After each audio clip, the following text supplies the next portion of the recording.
When you're selling something, you're not selling your entire product yet. You just sell the next step when it comes to an ad. When it comes to a landing page, there are actually 3 simple questions you always need to ask and your landing page needs to have. The first question it needs to answer is, where am I? People need to know where they are. Then, the next question is, what can I do here? Should I book in a call? Should I buy something? What can I do here? And then 3, why should I do it? I'm documenting my journey, building my company as a nomad entrepreneur, clarity crafts consulting, while I'm traveling the world as a digital nomad. Just 23 years old and honestly no clue what I'm doing because this is the first time in my life I actually build a company. What I want to do with this podcast is just document all the mistakes, lessons, and everything, or share the journeys of fellow entrepreneurs that I meet along the travels while you're stuck in booths like this to record a podcast in a co-working. It's just to let you see what's possible and share those stories. Today's topic, it's actually quite simple. It's the first ad campaign we're gonna launch with our company. Personally, I had over 5,000 sales conversations so far, closed over 550 deals, and generated over 600K in annual revenue for companies I did sales for or worked for as a sales and marketing consultant on freelance base. In that time, I also analyzed over 900 funnels, but I never set online my own ad campaign. So it's fun to do that right now, build my own funnel for my own AI agency that I have with my co-founder Fabio. So now I just want to take you along in the back end and show you what it really takes up front before the ad is even live to create an ad campaign. We go over ad copywriting, landing page logic, VSL copywriting. VSL stands for video sales letter. The layers of editing you have within the copywriting you need to do for your ad and your VSL. And then in between, I will just share some nitty-gritty tips that I got along the way. So at the moment, I'm also the copywriter of one of the biggest coaches in the Netherlands who does over 500K in ad spend a month. And while I'm doing that, I have a really good copywriting mentor. So when it comes to copywriting, can say I am decently trained because the ad copy that I write right now and getting paid for to write that generates a lot, but also has over 500K in ad spend a month, and that's a lot. So it's not easy to scale ads that big and to do that in a way that works. So while creating those ads for that coach in Netherlands, I have a certain structure that I go over. What you need to understand about ad copy is that ads have 3 layers. Well, 3 layers, it has 3 parts.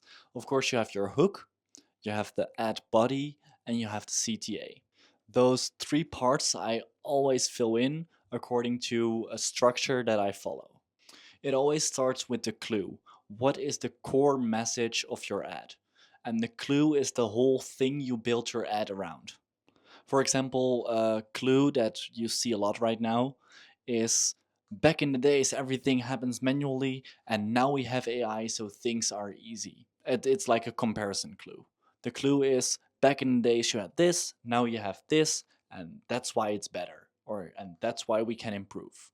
And that's the clue. But around that clue, you can think of a lot of metaphors to come across. And that brings us also to the next part of the ad. When you know the core message, the clue of your ad, you think of ways to bring that clue to your audience in a creative way. And you can use a metaphor for that. For example, for the clue of now we have AI and back in the days things needs to be manually, you can talk about the Industrial Revolution, you can look up a fact or a certain case study that proves your point around the clue. For example, in the cybersecurity market, you have a 56% increase right now in annual revenue due to implementation of AI. That's a case study. I know I used that one for an ad in Netherlands, so that's why I know that from the top of my head. But also for the metaphor, you can also use everything you can come up with. Like, that's the fun part of copywriting. It's really creative, and that's also where you have a lot of creative freedom, and that's in the metaphor. But the metaphor needs to explain the clue. And while using that metaphor, you go into the next part of the ad. And that's the pain, that's the friction you need to have. When I was in sales, one of my mentors, one of my sales coaches, my sales mentors, always used to say, when there's no pain, there's no game. Because the product is always a solution to a pain. And also in an ad, you need to address the pain. Of course, you need to think and phrase everything in a way that it's not a negative Nancy ad, but that it's positively framed and that you see things with the massive opportunities right now that come along in the AI revolution.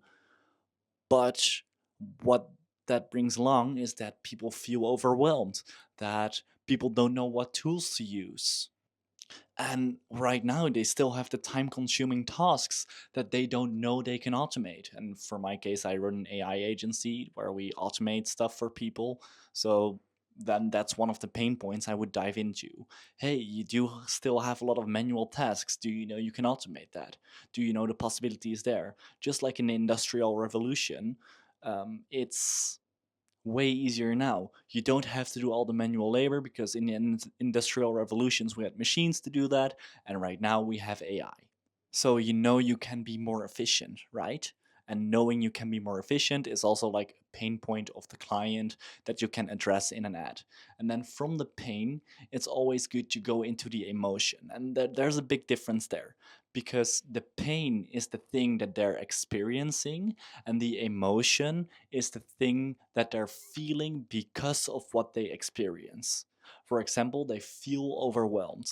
For example, they feel like they're behind on their schedules. They feel like they're out of time all the time because of all the manual tasks that keep on that keeps on stacking. So then you go from the clue, just we used to do things this way, now we have AI, to that you bring through a metaphor, and within that metaphor you address a pain point to make it logical and to let the other person make sense of the whole, like for them to make sense of the whole thing. And from the pain point you address their emotion, and then you when you address that emotion you can go into the bridge. And with the bridge it's really important that it happens in a logical way. So you don't go from one point directly to the other. No, it needs to literally bridge the gap. For example, with little sentences like, it doesn't have to be that difficult, or did you hear of the 3 AI business improvers, or do you know how we can fix this, or there is a way to fix this together. Like, those are small sentences that you use to bridge from the pain and the emotion within the metaphor that you're using to your promise, to your offer, the thing that you're selling. And it's also good to keep in mind that when you're selling something, you're not selling your entire product yet. You just sell the next step when it comes to an ad. For example, you don't we do AI agents, chatbots, or onboarding flows that we can automate for people, AI agents for the repetitive tasks, chatbots to do lead gen from your website or to automate customer service, and onboarding flows to make that whole process more easy and save people 1 to 2 hours per client. That's what we do, but that's not what we're selling in the ad. In the ad, we sell them the next step, and the next step is a free AI audit where we can see how we can save you 5 to 10 hours a week. That's what we're selling. And in the call, we go on to the 3 AI business improvers, and those were the things that I just used. In the ad, you just sell the next step. And that's a really important one because people always emphasize the product too much in the ad. Unless you actually sell the product, it's good to just focus on the next step. Is it get a free training? Then go to the free training. And then maybe on the landing page that you go to because of the ad, you sell the next call. And that also from the bridge, it brings you to the promise. So again, like, the promise is the solution you have, the thing that you're selling, the next step that you offer. So in our case, it's book your free AI roadmap call where we see how you can say where we look directly into your business and see how we can save you 5 to 10 hours a week. That's the offer. And then click the link down below. That goes into your CTA. That goes into the promise that you're making. And in that way, you actually have a really clear structure to go over from your ad. And then it's important when you create your ad, this is for the body of the ad. You also have the hook. The hook is the most important part of the ad. And that's why my mentor told me to always write 5 hooks. Because when you write 5 hooks, you have 5 different darts to throw into the ads, because your ad body is the same within the metaphor and the concept that you use. But the hook can be different. Like if there's a clue that has multiple metaphors, you can use multiple metaphors and multiple hooks to try with the ad, and they all fit in with the body that you just created through the structure that we handled. So then instead of creating one ad, you actually created 5 ads based on the concepts that you created for the ad. And when you do have a good concept, my mentor always tells me that the ad almost writes itself. But getting a really good concept with a really strong clue, that's the key to write an ad that's scalable. And of course, like, have your clear offer. That's an important part as well. And like I said, for us, the offer is okay, AI agents to cut your repetitive tasks, chatbots for lead gen or customer service, or onboarding flows to save you time on every onboarding for every client. With as target audience, of course, when you create an ad, you have a certain target audience in mind. For us, it's agencies and SaaS founders, because they have certain pain points we can help them solve with through automations. We can also help coaches and consultants, but then they need to do X amount of revenue, else it does not make sense for us. But when you create an ad, you go to a landing page.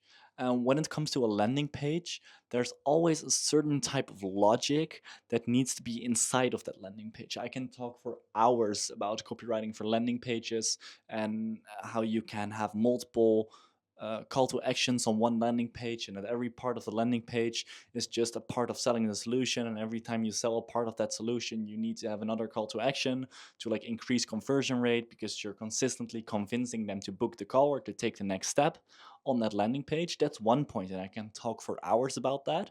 But when it comes to a landing page, there are actually 3 simple questions you always need to ask and your landing page needs to have.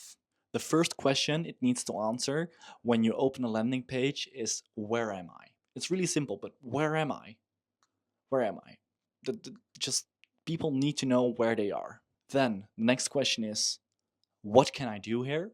So what can I do? Should I book in a call? Should I buy something? What can I do here? And then 3, why should I do it? Those are the 3 questions your landing page needs to answer. If it's not answering those 3 questions, your conversion rate on the landing page will probably drop dramatically. And if you do implement those 3 questions, you probably increase your conversion rate. But you can test it out yourself. I only analyzed 900 funnels, so what do I know? That's a really bad joke, though. And also, like I said, there are many, many, many more things to unpack there. But then it's going to be in podcasts of an hour, and I have other shit to do today. Then, on the landing page, most often you have a VSL, a video sales letter. And for a video sales letter, there's also a certain structure you can use for your copywriting there. So, what I did for the VSL I created for my own company right now, I used a hook. Of course, you always create a hook. And I used a paradox hook. What that means is you grab attention through calling out a contradiction. For example, the hook I used for the VSL that I created for my company is, AI is the biggest amplifier of our time, but it's like a double-edged sword or something. I don't know exactly, but it's like AI is the biggest amplifier. It can make or break your business. Like it's a contradiction you use there. Then you introduce the core concept of your VSL, of the thing that you're selling. So reveal what your video really is about. Then step 3 is you can share a relatable struggle for your target audience. Show the pain your audience feels at the moment. So first you hook them in with a contradiction, then you say what your video is really about. For example, in our case, it's okay, we're just going to dive into how we can save you time, or how we can implement AI in the right way for your company. And then we go into the pain points of your company. So you're overwhelmed by the amount of tasks or whatsoever. Then you can always implement a turning point. So when we did this, everything changed. It's a radical decision, or it's a system you implemented, or anything like that. It's there to grab attention within the story that you're telling through the VSL. Then you can reframe that and explain the problem with a new perspective. So the problem that they are experiencing through a new lens. Then you bring up a solution framework. So the thing that you're selling, for us, the 3 AI business improvers that will save you X amount of time within X amount of time frame. And it could be a step-by-step system. It could be a process. It could be anything. Like, at least that's how we do it right now. Then from the solution framework that you introduce, you can give proof of concept through case studies, through doing the math, through showing what you built, showing your method. And then you can also always add like some personal story, why you did it, why this is important for you, or why it's important for your company right now to implement this for them.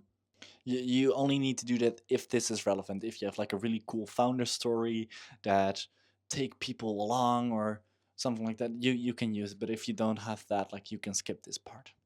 Then you can share the big vision you have for your client. So what's the transformation that way they will go through when they accept your offer, when they accept the thing that you're selling, when they accept your big solution? What's the transformation your client will make by working with you? Then you go into your offer, like, you smoothly transition into, okay, so this is what you will experience, and your calendar will be free, and you have like 20 to 40 hours more in your day. Then you can transition into how they can get that, and then you come to your offer for us, 3 AI business improvers, chatbots, yada yada yada, because that's the way of achieving this. Then you can create some urgency. For example, we have limited spots, we can only help X amount of people, time is ticking, or anything like that. Some urgency always helps. And then, of course, you always end with a clear CTA. Book your free AI roadmap call. So then you have the entire thing. You created all your scripts, you did all the copywriting, you did all the research about your leads, your clients, your target audience, you name it. But then you record the video. And when you record a video, I always do it when it comes to a video like this. Of course, now it's a podcast, so it's a bit more casual and I just talk. But when it comes to a video like this, or a VSL, or a scripted video, I always record things sentence for sentence. And what I do is, like, I say the sentence, then I pause. And when I pause, I look at my script and I hold the same position that I'm holding. And every time I say a new sentence, I switch positions. So it becomes a really dynamic video. And in that way, because you're paused, you look at your script, and then you say a new sentence, it's really easy when you cut the video. But when it comes to cutting the video or creating the entire ad or VSL, I always do that in a certain order. First, you trim the video, so you cut out all the pauses, so it's like one smooth video. So I recorded the VSL, it was like 25 minutes, and then after all the pauses, it was like 10 minutes or 9 minutes. Then I add subtitles, because in CapCut, what I use to edit, because it's like Canva is Photoshop for losers, and CapCut is like editing tool for losers, and I'm not a good editor or anything, but I can edit with CapCut. You have like an AI subtitle generator, but when you do that without any of the sound effects or anything, it's easier for CapCut to generate AI subtitles. So yeah, first you trim the video, then you add subtitles, then you have your A-roll. So that's like the main piece of content that you filmed. That's the entire ad. That's the entire VSL. That's the A-roll, and then you have the B-roll. Then you add B-roll layers over the A-roll, so over the main VSL. So those are the short movies that you sometimes see, like short clips of moments or anything, to make it more engaging, to tell the story in a visual way and not only by talking. like I'm doing right now. So then you have trimmed your A roll, you already have your subtitles, then you add some B roll to it. Then you add like transitions and effects to make it all smooth. And then when you have the transitions, when you have the effects, when you have your B roll added to it, you can add sound effects, like small, not too loud, just in a way that it's an addition to the entire video, not in a way that's distracting, but in a way that it is an addition. And then based on the sound effects that you added, you can add some background music just to make the whole thing a nice vibe, like maybe some lo-fi or anything, just something that's there but it's in the background. So please, please, please, because so many video editors do this wrong, they suck at sound design. Like, it's an additional it's additional to the video. Don't do it too loud. Like, it needs to be softly in the background. You test it with your earphones in, test it with multiple headsets, test it without it, but like, it's an addition. And when it's too loud, it's overwhelming and it's distracting. So then your video loses its entire core. Yeah.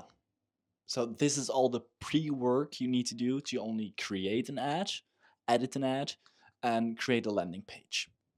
It's quite a lot of work to just create a campaign. And then of course you still have the part of like doing a booking link.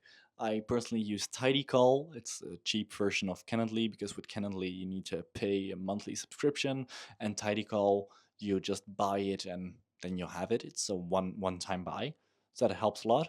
Then you have your landing page and you have the whole meta ads part, but I still need to dive into that, because last week I was focusing on creating the scripts and the ads and recording and editing. So that's what I did last week. And next week, so this week, I'm going to create the landing page and the whole backend with the links and the questions to ask and you name it. Maybe set up the ad account. And then next week, I'm going to run the ads and see how that goes, just with a small budget to test it out. And of course, like, I'm still learning. I don't know how everything works, but the best way to learn is to try and just do it. Just do it, fuck up, make mistakes, and learn how it works. Because if you know how to run ads, if you know how to do good copywriting, and if you know how to do sales, that's a whole other story. You're a rainmaker for a company, because you know how to build a funnel and you know how to create revenue. You always know how to make money if you know those steps. If you know how to run ads, if you know how to do sales, like, you have the skill of making money. And I think that's the most valuable skill you can have. And in my case, I don't know how to run ads yet, but I do know how to build funnels. I do know how to do sales.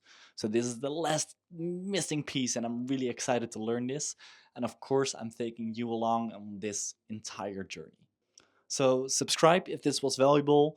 There are many more lessons to learn and maybe some guests in the future. I don't know. I'm just really busy with the company lately, so the channel becomes a bit of a side project right now. But yeah, it's fun. See you in the next one, and ciao.